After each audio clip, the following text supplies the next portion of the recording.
Bayangkan, Anda megang kunci emas menuju dominasi militer dan ekonomi abad ke-21 nih.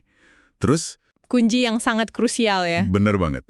Terus alih-alih menguncinya rapat-rapat di dalam berangkas dengan penjagaan berlapis, Anda justru ibaratnya nih nyerahin kunci itu ke rival terbesar Anda di atas piring perak. Oh wow, hanya untuk apa? Cuma demi dapat pujian manis tentang betapa hebatnya Anda di sebuah ruang perjamuan. Maksudnya, bayangin aja. Itu deskripsi yang sangat akurat untuk apa yang bakal kita bahas ya. Iya kan? Dan itulah klaim mengejutkan yang lagi jadi sorotan tajam hari ini. Ini benar-benar maksa kita buat nanya lagi, apa sih yang sebenarnya terjadi di balik layar diplomasi global kita? Karena seringkali ya, apa yang kelihatan kayak keramahan diplomatik di permukaan itu nutupin konsesi strategis yang masif banget di baliknya. Anda yang nggak gampang puas cuma baca judul berita dan pengen paham mekanismenya, sesi kali ini emang dirancang khusus buat Anda. Benar, kita bakal gali lebih dalam. Jadi hari ini kita bakal ngebedah sebuah siaran politik yang bisa dibilang sangat konfrontatif ya. Ini dari saluran YouTube namanya Medas Touch, tertanggal 14 Mei 2026. Fokus utamanya lebih ke kritik tajam soal pergeseran kekuatan global ya. Iya betul, mulai dari diplomasi sampai akuntabilitas domestik Amerika Serikat. Tapi sebelum kita masuk lebih dalam, ada satu hal yang benar-benar wajib kita perjelas di sini. Soal bias sumbernya kan? Tepat, sumber materi ini tuh sangat syarat sama pandangan sayap kiri dan secara terbuka nyerang pemerintahan Donald Trump serta faksi MAGA. Jadi kami di sini sama sekali nggak ngambil sisi politik manapun. Iya, kita harus netral ya. Bener, kami nggak ngedukul atau nentang pandangan tersebut. Tugas kita hari ini murni cuma ngebedah informasi, menganalisis gimana sih retorika ini disusun, dan meriksa klaim-klaim faktual di dalamnya. Supaya Anda, para pendengar, bisa ngelihat kerangka di balik narasi tersebut gitu loh. Betul sekali. Oke, mari kita urai hal ini. Pendekatan yang krusial banget sih ini. Karena membedah retorika partisan dari sisi manapun, itu nuntut kita buat ngelepas emosi dan benar-benar fokus ke mekanika argumennya. Setuju. Nah, kita mulai dari panggung yang paling gede nih. Pertemuan bilateral antara Presiden Trump dan Xi Jinping di Tiongkok. Oke, apa kata sumbernya soal ini? Siaran ini tuh ngelukisin kunjungan itu kayak kekalahan telak buat Amerika Serikat. Tapi tunggu sebentar. Bukannya wajar ya kalau seorang presiden nyoba nyairin suasana pakai pujian? Wajar secara diplomasi, iya. Nah, itu dia. Kenapa siaran ini nganggep pidato Trump yang malah fokus bandingin jumlah restoran makanan Tiongkok di AS dan muji-muji Xi Jinping sebagai blunder strategis yang fatal? Karena gini, dalam negosiasi tingkat tinggi, retorika itu cuma mata uang, tapi konsesi itu aset keras. Oh, maksudnya apa yang dikorbankan gitu? Bener, sumber ini nyorotin kalau sementara AS buang-buang waktu pakai pujian dan cerita soal restoran, Tiongkok malah ngekstrak aset nyata. Aset nyata kayak gimana tuh? Tiongkok kan ngerilis pernyataan keras yang netepin Taiwan sebagai garis merah yang nggak boleh disentuh. Secara historis, AS biasanya bakal jawab pakai unjuk kekuatan atau minimal ketegasan strategis lah. Tapi di sini menurut videonya, AS malah diem aja. Iya, respon AS digambarin sangat bungkam. Tapi yang lebih bikin ngeri buat naratornya itu sebenarnya konsesi di bidang teknologi. Ah, iya ini soal akses ke chip semikonduktor H200 GPU itu kan? Bener banget. Video ini nuduh kalau pembatasan keamanan nasional yang dulu diterapin AS tiba-tiba dicabut gitu aja. Saya ngerti H200 itu super canggih, tapi emang ngasih satu jenis hardware bisa langsung ngubah keseimbangan global secepat itu? Nah, ini yang sangat menarik. Ini bukan cuma sekedar ngasih komputer yang lebih cepat. Industri semikonduktor itu dibangun di atas prinsip titik cekik atau bottleneck. Bottleneck? Kayak nyumbat aliran gitu? Tepat. Selama bertahun-tahun, AS tuh sengaja nahan chip H200 buat ngunci Tiongkok di era komputasi generasi sebelumnya. Oh, supaya AI sama militer mereka telat berkembang? Bener. Komputasi Tiongkok jadi nggak efisien. Nah, dengan nyerahin H200 ini secara legal, AS nggak cuma ngasih hardware. Mereka pada dasarnya nyerahin waktu. Waktu? Maksudnya ngasih waktu buat riset atau gimana? Buat rekayasa balik atau reverse engineering. Begitu Tiongkok dapat arsitektur fisiknya tanpa batas, mereka bisa langsung lompat ngelewatin proses trial and error yang harusnya makan waktu bertahun-tahun dan miliaran dolar. Hah? Cuma dalam hitungan minggu dong? Betul sekali. Makanya siaran ini ngebingkai diplomasi ini bukan sekedar umpen kelemahan retorika aja, tapi sabotase langsung terhadap keunggulan geostrategis Amerika. Wow, disinilah bagian yang benar-benar menarik sih. Kalau AS, menurut narasi video ini, secara sukarelanya rahin keunggulan teknologinya, rival geopolitik lain pasti nggak bakal tinggal diem dong. Jelas enggak. Mereka pasti ngeksploitasi momen itu. Benar kan? Makanya siaran ini langsung geser fokusnya ke belahan dunia lain yang anehnya tuh kayak bergerak serentak. Pergeseran fokus yang sangat logis sih dari sisi narator. Waktu ada kekosongan dominasi di puncak, ekosistem di bawahnya pasti otomatis nyusun ulang hierarki. Nah, video ini nyebutin detail di mana Xi Jinping secara terbuka ngingetin soal jebakan Thucydides atau Thucydides Trap. Konsep sejarah yang klasik itu ya. Nah, sepemahaman saya, konsep ini kan tentang kekuatan lama yang paranoid, ngelihat kekuatan baru bangkit, terus ujung-ujungnya memicu perang. Betul, Sparta sama Athena. Tapi pertanyaannya, emang analogi kuno ini masih relevan ya di era modern? Kan ekonomi AS sama Tiongkok nyampur banget tuh. Perang terbuka bukannya malah ngancurin mereka berdua secara instan? Anda nyentuh inti perdebatan modern soal konsep ini nih. Jebakan Thucydides tradisional emang ujungnya perang kinetik senjata, militer gitu kan? Iya, tembak-tembakan. Tapi kalau kita hubungin sama gambaran besar narasi video ini, perangnya bukan kinetik lagi, melainkan struktural. Perang struktural. Maksudnya gimana tuh? Jadi, Xi Jinping pakai istilah itu bukan buat nantang adu tembak. Itu deklarasi psikologis. Dia pada dasarnya lagi ngomong, sejarah buktiin kekuatan Anda lagi turun, dan kami lagi naik. Jadi terima aja transisi ini biar nggak perang. Oh, jadi itu retorika dominasi tapi dibungkus pakai nada perdamaian. Bener banget. Pantesan. Dan retorika kerajaan yang menurun ini ternyata langsung digemakan di tempat lain. Video nyorotin pertemuan BRICS di India. Menteri Luar Negerinya Iran yang pidato kan? Iya, Arakci. Dia nyerang penindasan AS dan terang-terangan nyindir Amerika sebagai kerajaan yang lagi runtuh. Tapi ini bukan cuma omong kosong doang. Video ini ngasih bukti tindakan nyata di Selat Hormuz. Nah, manuver ini contoh sempurna dari perang struktural yang saya bilang tadi. Mari kita bedah bareng. Iran yang ngontrol titik cekik di Selat Hormuz, tiba-tiba ngebuka jalan. Mereka ngebiarin armada kapal tanker minyak raksasa Tiongkok, VLCC itu, lewat tanpa diganggu. Dan itu pas Trump lagi di Beijing ya? Betul. Tapi pertanyaannya, kenapa lalu lintas kapal dagang biasa ini dianggap skakmat geopolitik sama si narator? Karena manuver ini tuh ngebongkar fondasi daya tawar Angkatan Laut AS sejak Perang Dunia Kedua. Gimana tuh prosesnya? Secara historis, AS kan penjamin keamanan jalur laut global. Kalau Tiongkok butuh minyak dari Timur Tengah, mereka secara implisit bergantung sama militer AS buat jagain kapal mereka. Oh, jadi itu yang ngasih AS pengaruh diplomasi yang gede banget ya? Tepat. Tapi kalau Iran sama Tiongkok bikin kesepakatan langsung di bawah payung aliansi BRICS, lalu lintas minyak Tiongkok aman tanpa perlu bantuan Washington. Pengaruh AS menguap gitu aja. Wow. Jadi ini bukan sekedar kapal numpang lewat. Ini demonstrasi kalau mereka lagi bikin infrastruktur paralel ya? Iya, mereka bikin jalur bebas hambatan sendiri biar nggak usah bayar tol politik ke AS lagi. Gila sih.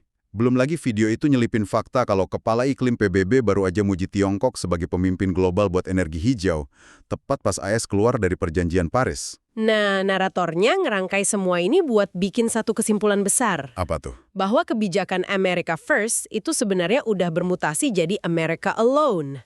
Aliansi BRICS gak cuma mengumpul-ngumpul minum teh. Mereka secara taktis lagi meretelin ketergantungan dunia sama institusi barat. Masuk akal. Tapi manuver diplomasi tinggi ini kan nggak bisa terus melayang di awan ya. Cepat atau lambat tagihannya pasti jatuh tempo di dalam negeri. Oh pasti, realitas domestik nggak bisa dihindari. Disinilah siaran Midas Touch ini dengan pinter banget ngubah arah diskusinya.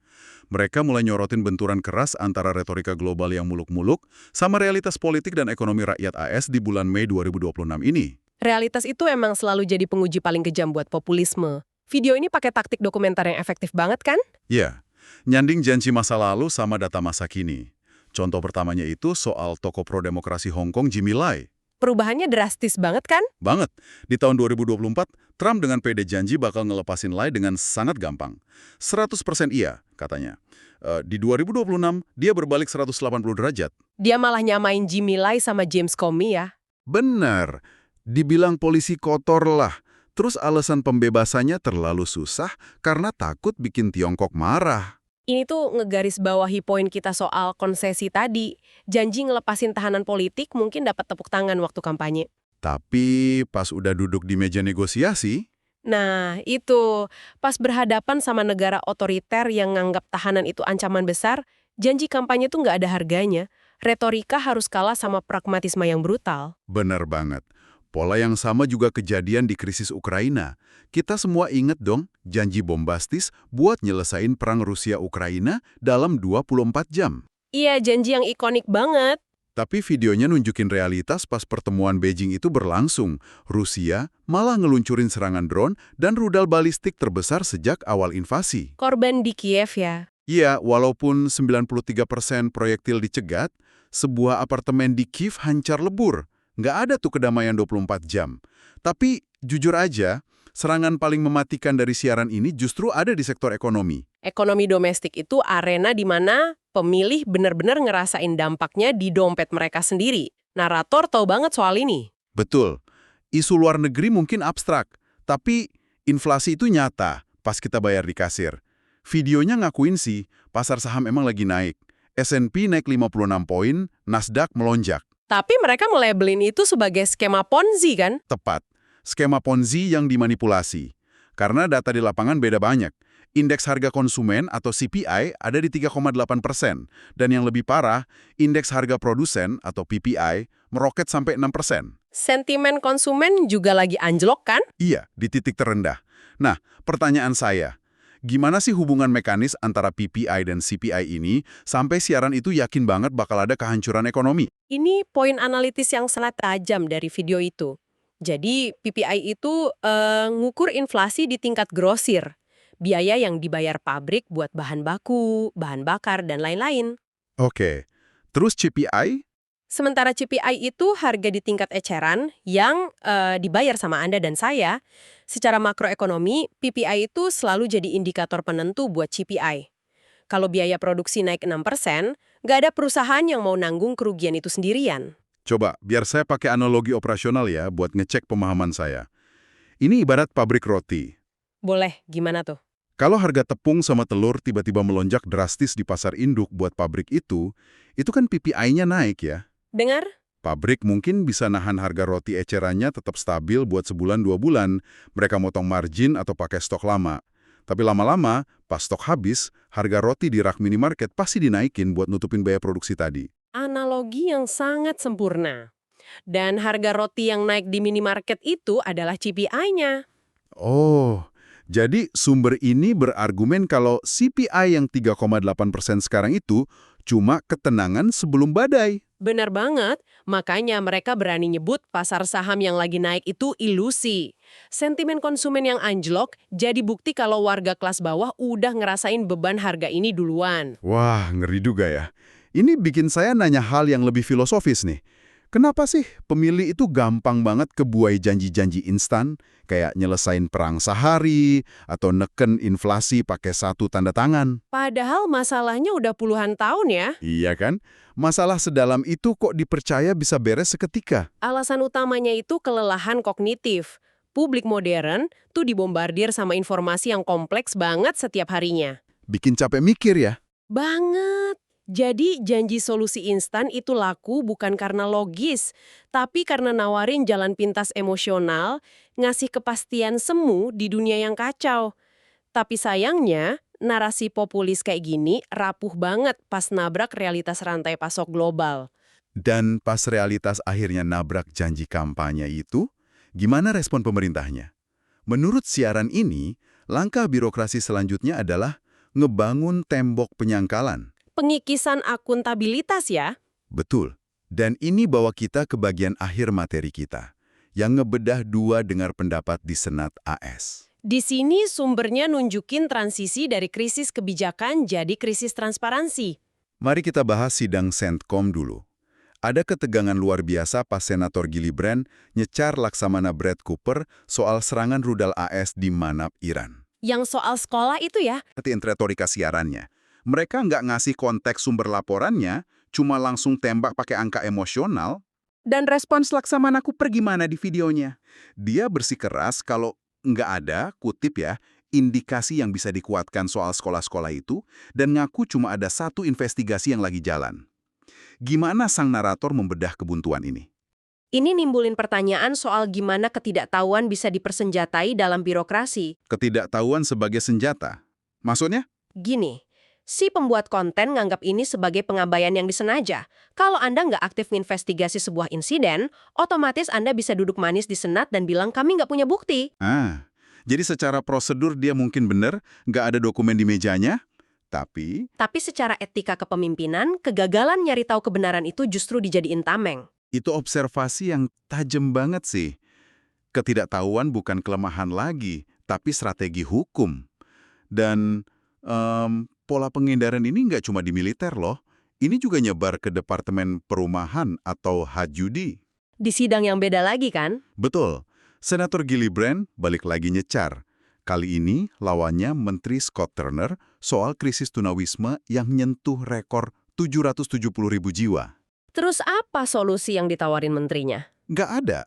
Alih-alih ngasih data progres setelah setahun menjabat, Turner malah terus-terusan nyalain pemerintahan Biden sebelumnya, plus nyalahin dampak penutupan pemerintah atau government shutdown. Dinamika di sidang itu benar-benar nyerminin kelumpuhan institusional sih. Si menteri cuma berpegang pada narasi warisan kebijakan lama. Kalau dipikir pakai logika operasional perusahaan, ini taktik pengalihan isu yang usang banget. Ibarat Anda direkrut jadi CEO baru buat nyelamatin perusahaan, merugi. Di bulan pertama nyalain CEO lah sih wajar. Nah itu, Anda bisa bilang, ini kekacauan yang saya warisi. Tapi kalau udah mimpin setahun lebih, ngatur anggaran dan bawa tim sendiri, kerugian itu ya karya Anda dong. Tepat sekali. Di titik mana institusi negara harus berhenti nunjuk orang lain dan mulai ngakuin realitas. Itulah inti krisis akuntabilitasnya. Ekosistem pemerintahannya ngebikin saling lempar kesalahan jadi mekanisme pertahanan utama. Jadi nggak ada yang mau tanggung jawab. Nggak ada. Baik buat insiden militer di Timur Tengah atau warga yang tidur di trotoar AS. Akibatnya, perbaikan sistemik mustahil terjadi, dan penyangkalan ini ngunci sistem dalam status quo. Wah, bener-bener mencerahkan ya. Oke, mari kita rangkum perjalanan eksplorasi kita hari ini. Silakan. Kita udah ngebedah anatomi siaran yang tajam banget nih. Mulai dari diplomasi di Tiongkok yang dianggap sebagai penyerahan keunggulan teknologi lewat chip H200 demi sekedar pujian. Terus manuver struktural aliansi BRICS ya. Betul. Iran dan Tiongkok di Selat Hormuz yang ngelucutin kekuatan AS. Terus kita juga ngebahas ilusi ekonomi kampanye populis vs realitas inflasi grosir yang siap meledak di kasir rakyat biasa. Dan ditutup dengan birokrasi domestik yang pakai penyangkalan sebagai perisai dari tanggung jawab ya. Persis. Nah, bagi Anda yang denger ini, nilai dari bedah materi kayak gini tuh gede banget. Memahami gimana narasi dikonstruksi itu benar-benar penting. Betul, apalagi gimana data inflasi dipilah atau narasi sejarah Thucydides dipakai sebagai senjata psikologis. Ya, dan gimana kelalaian investigasi itu dibingkai. Ini semua adalah keterampilan bertahan hidup di era banjir informasi. Anda nggak harus setuju sama sumber kiri atau kanan, tapi Anda harus bisa ngeliat kerangkanya. Jangan pernah telan mentah-mentah apa kata narator, tanyain kenapa mereka nyusunnya kayak gitu, dan titik lemah apa yang lagi mereka eksploitasi. Tepat banget. Nah, sebagai penutup, saya mau ninggalin Anda dengan satu pemikiran provokatif. Ini sesuatu buat Anda renungin malam ini, yang berakar dari diskusi kita soal pergeseran kekuatan tadi. Skenario apa nih? Kita kan udah bahas gimana Tiongkok, Rusia, dan Iran via BRICS mulai mutus ketergantungan mereka dari Barat. Dari perangkat keras sampai rute minyak. Iya, bikin infrastruktur paralel.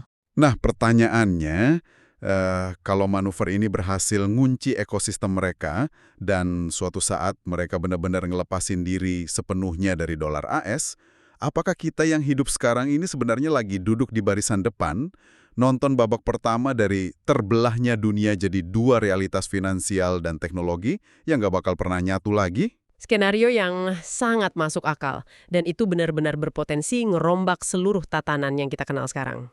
Merinding sih mikirinnya. Biarkan skenario itu ngendap dan bergema di pikiran Anda ya. Terima kasih udah luangin waktu bareng kami dalam eksplorasi mendalam kali ini. Teruslah bersikap skeptis, terus pertanyakan narasi di sekitar Anda, dan kita ketemu lagi di penjelajahan analisis berikutnya.